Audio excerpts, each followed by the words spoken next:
Well, good afternoon.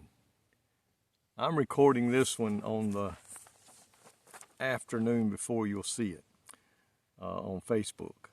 And I thought I'd come out in a different time than I've recorded them. I've always recorded in the morning or back in my office at whatever time I'm there.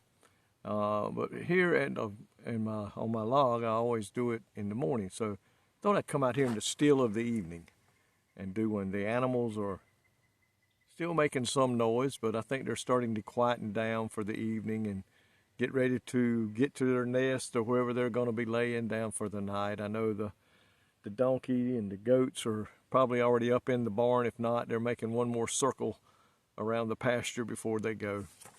But I want to talk to you today in John chapter 14, verse 6. John chapter 14, verse 6. It says, Jesus said unto him, I am the way, the truth, and the life. No man cometh unto the Father but by me. Very familiar verse that a lot of preachers preach on, teach on.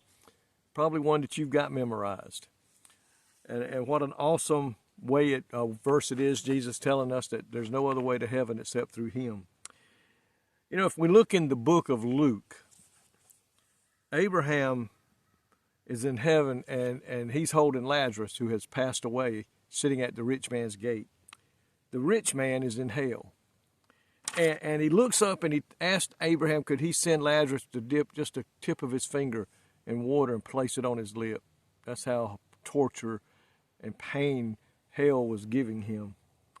But Abraham said, between you and me, there's a gulf that he can't come to where you are and you can't come to where he is because of this gulf that separates us. And we know today that sin can't enter into heaven. And that gulf is there. While we were sinners, we were separated from Jesus. We were separated because sin cannot be there and where Jesus is at. But you know, Jesus is not a road to heaven. He's a road, but let me get you this. That gulf divides the sinner from there.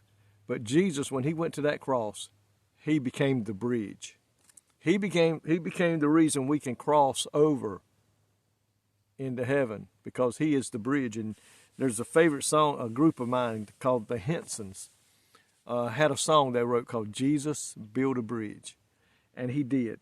We've all sinned and we all fall short of the glory of God. And no matter how hard we try to live a certain way and do good deeds and work in the church and all these things, that will not get us across that gulf that separates us from heaven. There is only one way to get across that opening, that gulf that separates us, and that is Jesus Christ, as he says in that verse there in John chapter 14. Jesus became the bridge. And I've often thought about how you're traveling in places, and there's some tremendous bridges going up toward Richmond, Virginia, and Charleston, South Carolina, some huge bridges that you cross, and you think how long it would take you to get across that water if you had to find another way. But that person built a bridge so that you and I could go across there and get to the other side. Well, guess what? Jesus built a bridge called Calvary, an old rugged cross that covers that gulf, so that when we ask for forgiveness of our sins and we ask for God to take us into his family, he takes us across that bridge.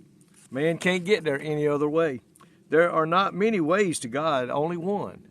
I don't care what the world tells you. Jesus stands in the gap tonight waiting for you to come and give your heart and life to him so you can cross that bridge. Heaven would forever be out of our reach if God had not sent his son, and if Jesus had not come. Heaven would be out of our reach. So today, my friend, I want to let you know, Jesus built a bridge, and that bridge is still there today, so that if you want to go to heaven, you can cross. But you can only cross if you go Calvary's way, and that is with Jesus Christ. And I pray today you'll do that. Lord, thank you today for becoming that bridge that we can cross over to the other side. God, that the sins can be forgiven by your blood, and then you or the bridge that we can take to get to heaven. Thank you for that today, Lord, and I praise your wonderful name. And I pray if someone's listening that don't know you, that they will cross over by giving their heart and life to you. In Jesus' name I pray. Amen. I pray God will richly bless you today, and I pray that you have a great day tomorrow.